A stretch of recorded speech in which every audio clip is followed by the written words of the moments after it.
Indian polity की class में आज हमारा टॉपिक है संविधान की अनुसूचियाँ।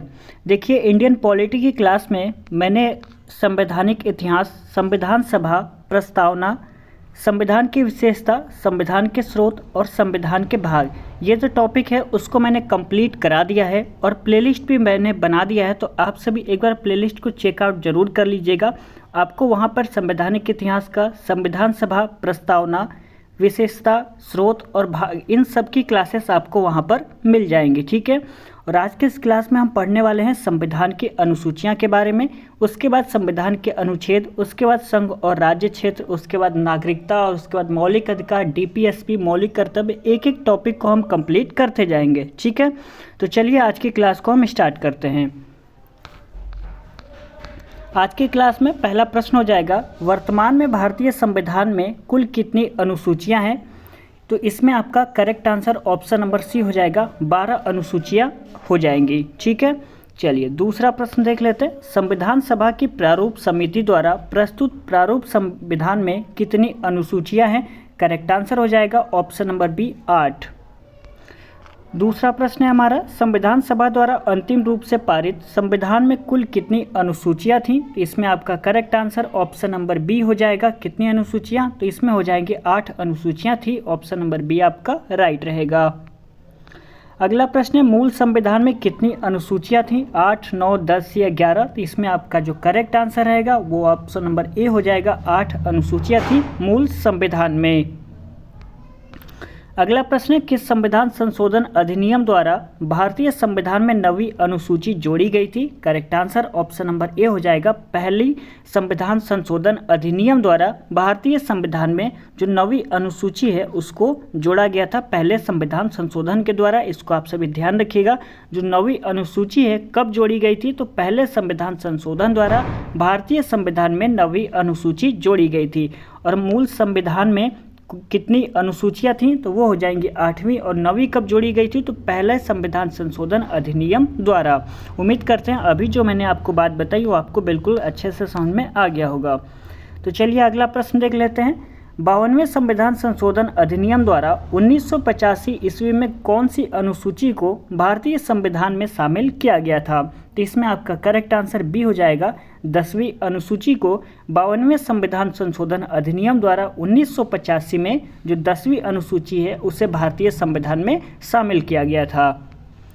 अगला प्रश्न है, 73वें संविधान संशोधन अधिनियम द्वारा भारतीय संविधान में कौन सा अनुसूची जोड़ी गई थी? 9वीं, 10वीं या 11वीं या 12वीं? तो इसमें आपका correct answer option number C हो जाएगा। 11वीं अनुसूची 73वें संविधान संशोधन अधिनियम द्वारा यह जोड़ा गया था। इसको आप सभी ध्यान रखिएगा। 1 मिनट रुक जाइए, इसका कलर चेंज कर लेते हैं फिर आपको बताते हैं। ठीक है। चलिए इस प्रश्न को दोबारा देख लेते हैं। 73वें संविधान संशोधन अधिनियम द्वारा भारतीय संविधान में कौन सी अनुसूची जोड़ी गई थी? अभी मैंने आपको कौन सी अनुसूची बताई? तो इसमें आपको ऑप्शन नंबर सी बताया था। 11वीं अनुसूची जो है उसको 73वें संविधान संशोधन अधिनियम द्वारा भारतीय संविधान में जोड़ा गया था। चलिए अगला देख लेते हैं। 74वें संविधान संशोधन अधिनियम द्वारा भारतीय संविधान में कौन सी अनुसूची जोड़ी गई थी? इसमें आपका ऑप्शन नंबर डी करेक्ट हो जाएगा। 12वीं अनुसूची को 74वें संविधान संशोधन अधिनियम द्वारा संविधान में जोड़ा गया था। अगला प्रश्न है, संविधान की द्वितीयक अनुसूची का संबंध किससे है? राज्यसभा में प्रतिनिधित्व से, भाषाओं से, शपथ ग्रहण से या महत्वपूर्ण पदाधिकारियों के वेतन से? तो करेक्ट आंसर डी हो जाएगा। इसमें महत्वपूर्ण पदाधिकारियों के वेतन से आपका संबंध हो जाएगा। संविधान की द्वितीय अनुसूची का संबंध किससे है? ध्यान रहेगा, महत्वपूर्ण पदाधिकारियों के वेतन से आपका द्वितीय अनुसूची संबंधित हो जाएगा। अगला प्रश्न कह रहा है, भारत संघ में शामिल राज्यों और संघ शासित क्षेत्रों का उल्लेख भारतीय संविधान की किस अनुसूची में है? तो correct answer option number A हो जाएगा। प्रथम अनुसूची में ये आपको देखने को मिल जाएगा। अगला प्रश्न कह रहा है, भारतीय संविधान की तीसरी अनुसूची का संबंध किससे है? राज्यसभा में प्रतिनिधित्व से, शपथ तथा प्रतिज्ञान से, भाषाओं से या महत्वपूर्ण पदाधिकारियों के वेतन से? यहाँ पे भाषाओं गलत लिखा हुआ है तो उसके लिए सॉरी, कभी कल टाइपिंग में हो जाता है। ठीक है। तो यहाँ लिखा हुआ है भारतीय संविधान की तीसरी अनुसूची का संबंध किससे है? तो करेक्ट आंसर इसमें आपका बी हो जाएगा। शपथ तथा प्रतिज्ञान से संबंधित हो जाएगा संविधान की तीसरी अनुसूची। चलिए अगला देख लेते हैं। संविधान की किस अनुसूची में प्रत्येक राज्यों तथा संघ राज्य क्षेत्रों के लिए राज्यसभा में स्थानों के आवंटन की सूची है? प्रथम अनुसूची में, द्वितीय अनुसूची में, तृतीय या चौथी अनुसूची में ये आवंटन की सूची है। ठीक है, क्वेश्चन क्या कह रहा है, संविधान की किस अनुसूची में प्रत्येक राज्यों तथा संघ राज्य क्षेत्रों के लिए राज्यसभा में स्थानों के आवंटन की सूची है? तो करेक्ट आंसर डी हो जाएगा, चतुर्थ अनुसूची में। अगला प्रश्न हो जाएगा, निम्न में से भारत के संविधान की किस एक अनुच्छेद अनुसूची का संबंध स्वशासी जिला परिषदों से है? तो करेक्ट आंसर हो जाएगा ऑप्शन नंबर सी, छठी अनुसूची। अगला प्रश्न कह रहा है हमारा, भारतीय संविधान में 22 भाषाओं का राजभाषा का दर्जा प्रदान किया गया है। इन राजभाषाओं का उल्लेख किस अनुसूची में किया गया है? 7वीं अनुसूची में, 8वीं, 9वीं या 10वीं अनुसूची में? किस अनुसूची में यह बात की गई है किस भारतीय संविधान में 22 भाषाओं को राजभाषा का दर्जा प्रदान किया गया है, यह किस अनुसूची में है? तो इसमें आपका करेक्ट आंसर बी हो जाएगा, 8वीं अनुसूची में यह बात की गई है कि 22 भाषाओं को राजभाषा का दर्जा दिया गया है। ठीक है, तो ऑप्शन नंबर बी आपका करेक्ट रहेगा। अगला प्रश्न कह रहा है, भारतीय संविधान की 8वीं अनुसूची का संबंध किससे है? तो इसमें आपका करेक्ट आंसर कौन सा हो जाएगा? सी हो जाएगा, भाषाओं के साथ। ठीक है, चलिए आगे देख लेते हैं। 17वां प्रश्न क्या कह रहा है, किस अधिनियम को संविधान की किस अनुसूची में सम्मिलित करने पर उसकी वैधता को किसी न्यायालय में चुनौती नहीं दी जा सकती? इसमें आपका correct answer option number C हो जाएगा, 9वीं अनुसूची। अगला प्रश्न हमारा, किस राज्य के आरक्षण विधेयक को 9वीं अनुसूची में सम्मिलित किया गया है? तमिलनाडु, कर्नाटक, उत्तर प्रदेश या उड़ीसा?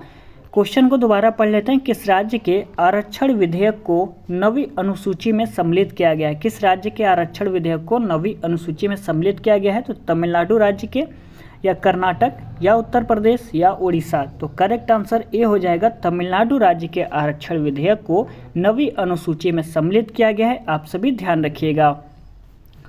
अगला प्रश्न कह रहा है, आंध्र प्रदेश से अलग कर एक नए राज्य तेलंगाना का गठन हुआ, इससे भारतीय संविधान की किस सूची में परिवर्तन होता है?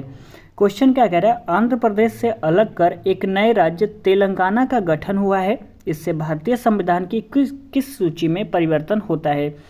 अनुसूची 1 में, या अनुसूची 7 की राज्य सूची, अनुसूची 9 में, या अनुसूची 10 में? तो correct answer option number A हो जाएगा, अनुसूची 1 में।